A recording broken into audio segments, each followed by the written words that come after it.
नमस्कार व्यूअर्स, मैं हूं अमीश देवगन और आप देख रहे हैं प्राइम टाइम का सबसे ज्यादा देखे जाने वाला कार्यक्रम। एक फिल्म आई थी धुरंधर और वो सुपरहिट हुई थी और अब एक डील आई है जिसको धुरंधर कहा जा रहा है। मेरे साथ मैन ऑफ द मूवमेंट है पीयूष गोयल साहब, वाणिज्य मंत्री। पीयूष जी, अभिनंदन आपका न्यूज 18 पर।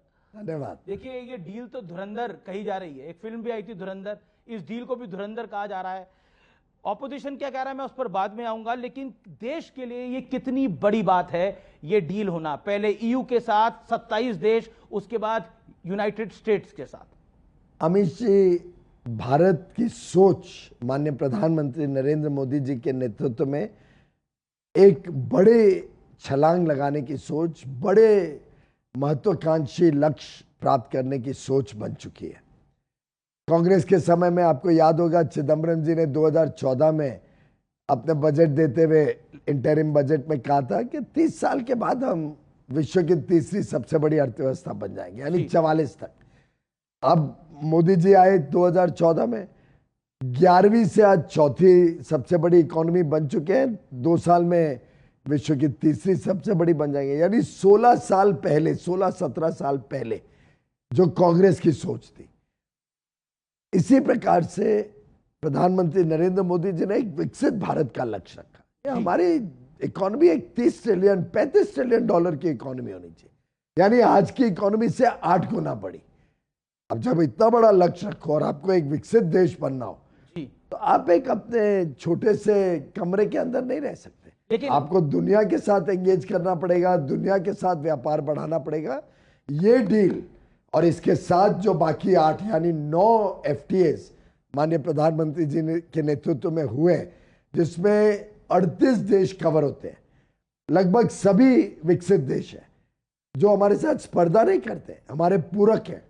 एक प्रकार से ये नींव रखी जा रही है भारत को एक अंतरराष्ट्रीय पटल पर sitting on the high table. आप देखिए, सरकार का एक अपना वर्जन है। कांग्रेस ने अभी कुछ देर पहले, कुछ मिनट पहले ये बोला है कि कुछ भी पार्लियामेंट में शेयर नहीं हुआ है, नेगोशिएशन जो हुई हैं वो पार्लियामेंट की जानकारी के बिना हुई हैं, और भी बहुत बातें बोली हैं।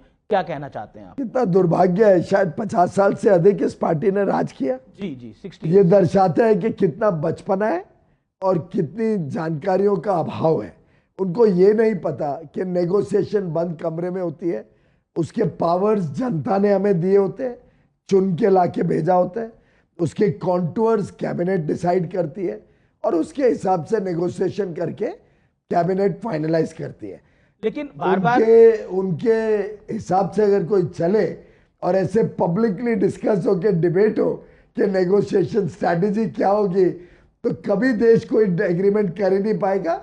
और वैसे इन्होंने अपने समय में जो एग्रीमेंट्स किए जी, उसकी जरा किसी से पूछो, सब इंडस्ट्री के लोग, सब किसान दुखी हैं। लेकिन मैं किसानों पर आऊंगा, लेकिन ऑपोजिशन का कहना है ये ओवर हाइप्ड है, ढोल ज्यादा पीट रहे हैं वाणिज्य मंत्री और प्रधानमंत्री, इसके अलावा कुछ नहीं है। और वो तो ये भी कह रहे हैं जयशंकर जी को कुछ पता नहीं है। जयशंकर जी कह रहे हैं पीयूष गोयल और प्रधानमंत्री जी को पता है। वैसे ट्रेड डील के बारे में तो स्वाभाविक है मुझे ही मालूम होगा, जयशंकर जी को कैसे मालूम होगा? तेल के बारे में उनको मालूम होगा, मुझे कैसे मालूम होगा? हर एक को अपना अपना काम देखना है। तो दुर्भाग्य है, सरकार तो पूरी सब लोग मिलकर चलाते हैं। दुर्भाग्य प्रधानमंत्री के समझ नहीं है कि हर एक को अपने एरिया को फोकस करना पड़ता है। रही बात ऑपोजिशन की, मैंने अभी तक तो आपको सुना नहीं है कहते हुए कि आज तक की व्यूअरशिप आपसे ज्यादा है, या कोई और चैनल हो, NDTV हो, वो आपसे आगे चला गया। ये तो हम तो खुद नंबर 1 है। Opposition we are number 1, we set the agenda. Opposition का काम है कि तो ढूंढ रहे हैं कुछ ना कुछ, दुर्भाग्य से कुछ मिल नहीं रहा है। ज्यादा से ज्यादा इतना कहूंगा, देखिए किसानों को हमने पूरी तरीके से सुरक्षित रखा है जी। लाखों करोड़ों लोगों के लिए नए रोजगार के, व्यापार के, उद्योग के, उद्यमी बनने के, स्टार्टअप बनने के युवा युवतियों को, बहनों को, महिलाओं को मौका देने का काम किया है जी।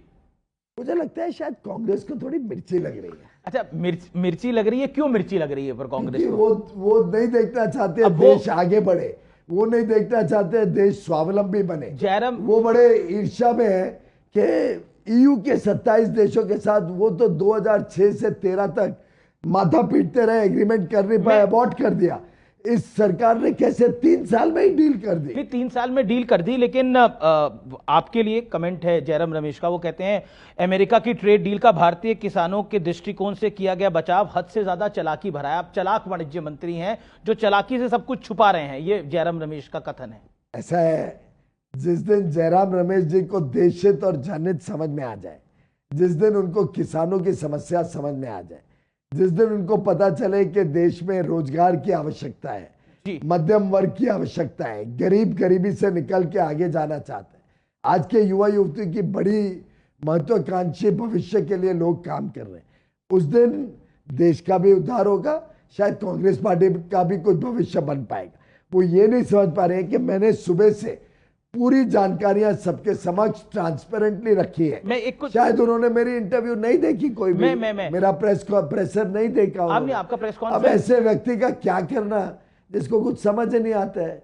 वो पार्लियामेंट में देख लो कुछ कर नहीं पाते, पार्लियामेंट में अनाप शनाप बयान देते हैं। तो मुझे लगता है जयराम रमेश जी के लिए तो मेरी सहानुभूति है, उससे ज्यादा क्या है। जयराम जी के लिए आपकी सहानुभूति है, लेकिन किसानों की बात कर लेते हैं।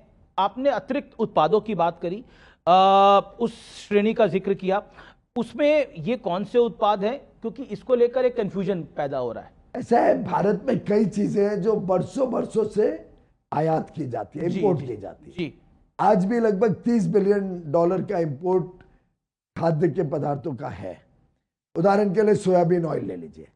सोयाबीन ऑयल भारत में कम है, कांग्रेस के जमाने से भारी मात्रा में इंपोर्ट हो रहा है। कांग्रेस 10 साल थी ना यहाँ पे, हाल में 2004 से 14 तक, उनके समय भी आता था।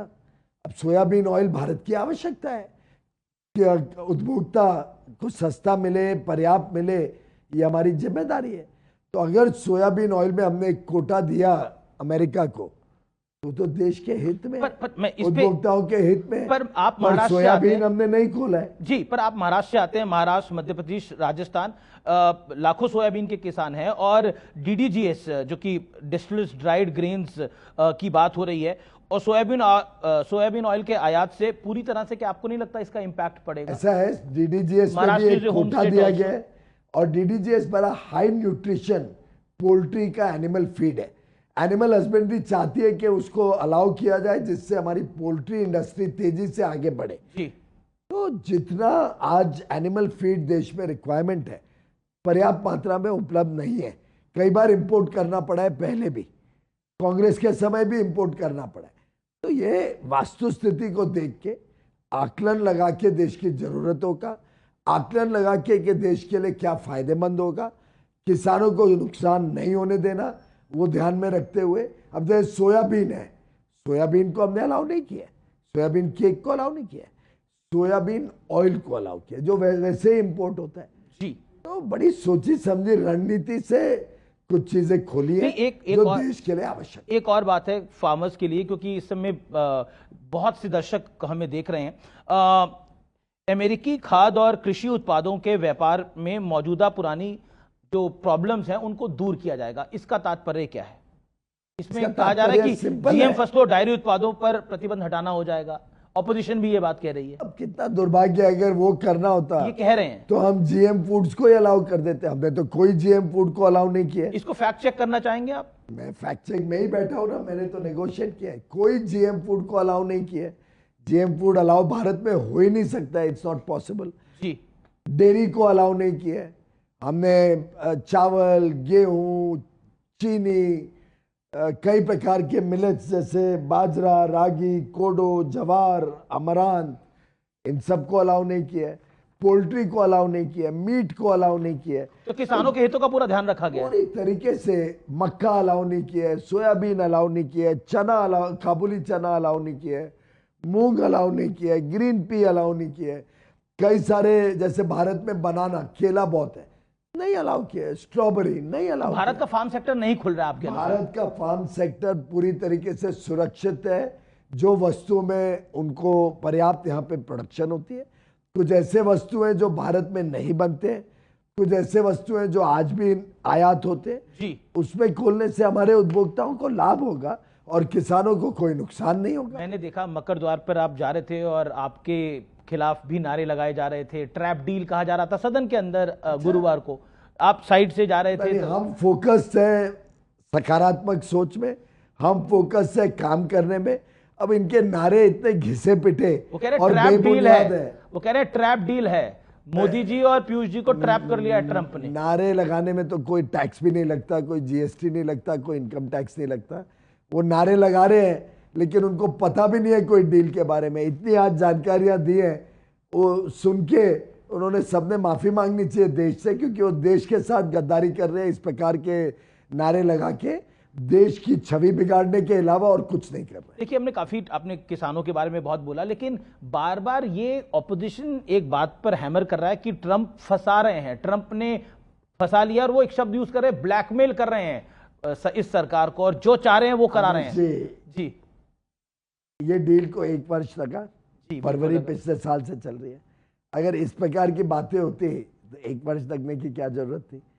प्रधानमंत्री नरेंद्र मोदी जी और हमारी पूरी टीम ने, हमारे नेगोशिएटिंग टीम ने, पूरा मंत्रिमंडल के समूह ने, जिसने एक एक चीज पे गहराई से देखा, एक एक चीज को बहुत गंभीरता से अच्छी तरीके से नेगोशिएट किया, देश हित को प्राथमिकता दी, देश हित को सर्वोपरि रखा।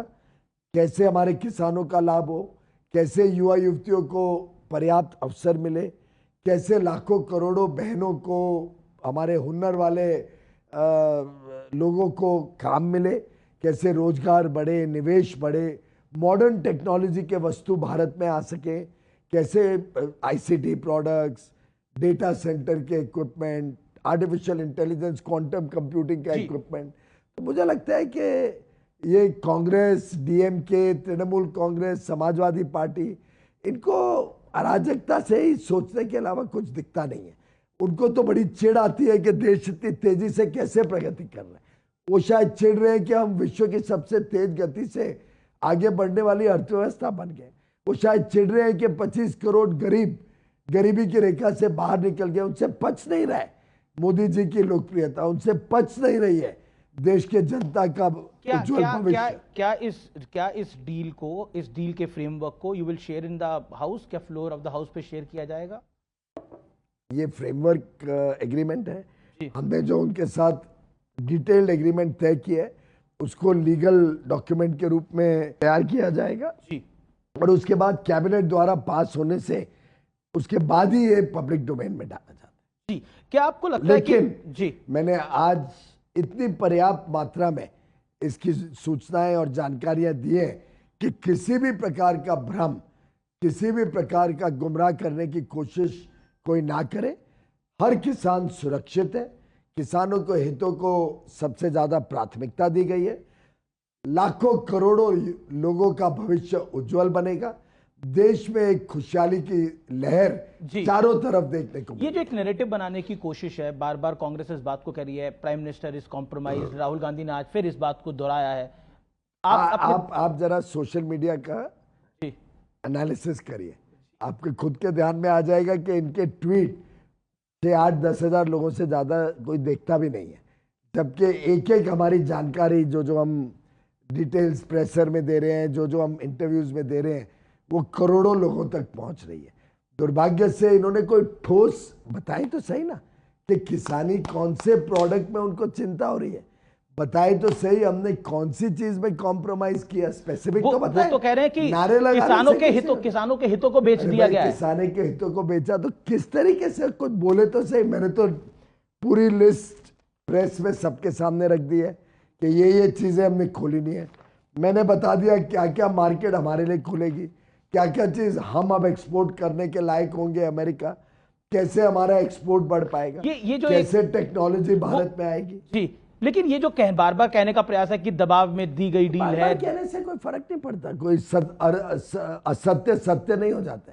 वो गोबेल्स थ्योरी को शायद अभी तक समझ के बैठे। अच्छा, ट्रंप लंबे समय से कहते आ रहे हैं कि रूस से तेल लेना बंद करे भारत, और इस डील में भी उन्होंने, मैंने पहले भी बताया, प्रेस में भी बताया, ये विषय मेरा विभाग का नहीं है। मैंने ट्रेड डील फाइनलाइज की है, इसकी जानकारी फॉरेन मिनिस्ट्री पहले भी दे चुकी है, तो इस विषय में कोई और नई सूचना है नहीं। कुछ हो तो वो लोग बताएंगे जी। लेकिन अब पार्लियामेंट की बात कर लेते हैं। हाउस में जो कुछ हो रहा है, राहुल गांधी, जिस तरह से प्रधानमंत्री को बोलने नहीं दिया गया, ऑनरेबल स्पीकर ओम बिरला ने बोला कि एक अनफॉर्चुनेट, एक ऐसा इंसिडेंट कर सकते थे जो अप्रत्याशित हो सकता था। क्या कहना चाहते हैं? वहां बैठा था। बीजेपी एमपी ने बोला प्रधानमंत्री के ऊपर ऊपर प्रधानमंत्री के चेयर के पास महिला सांसद वहां पहुंच गई मैं थी। खुद वहां बैठा हुआ था। क्या हुआ था? इतना डरावना दृश्य था, जिस प्रकार से हर शिष्टाचार को तोड़ के, हर नियम को तोड़ के कुछ सांसद विपक्ष के, मैं वेल तक मैं समझ सकता हूं, उनकी तरफ रहना चाहिए, उसके बदले हमारी तरफ आते हैं, वो भी समझ सकते। 20-20 फुट के बैनर्स लेके और ऊपर चढ़ के 3 रो ट्रेजरी बेंचेस के ऊपर, यानी प्रधानमंत्री की कुर्सी को चारों तरफ से घेर के, मैं उनके पीछे बैठता हूं, हमारे भी आगे चले गए। हम सबके ऊपर पता नहीं ये लोग क्या हमला कर सकते थे, क्या इनके मेंबर ऑफ मन पार्लियामेंट में है, हेतु था। महिला सांसद थी। हाँ, तो इसीलिए हमें समझ नहीं आ रहा कि किस प्रकार के लोग चुन के आए, किस प्रकार के माननीय सांसद अब इस पार्लियामेंट में आ गए।